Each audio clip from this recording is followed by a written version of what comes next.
ముఖ్యంగా ఆర్థికంగా బలహీనమైన, మానసికంగా బలహీనమైన వాళ్ళని ఇంకాస్త మనం అన్యాయం చేసే ప్రయత్నం చేసామంటే వాళ్ళు పైకి ఏం చేయలేకపోవచ్చు.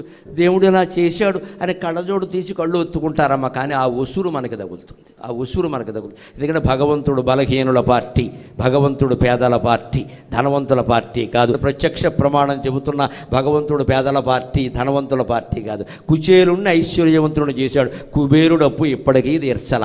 దేవుడు ఎవరి పార్టీయో మీరు చూసుకోండి.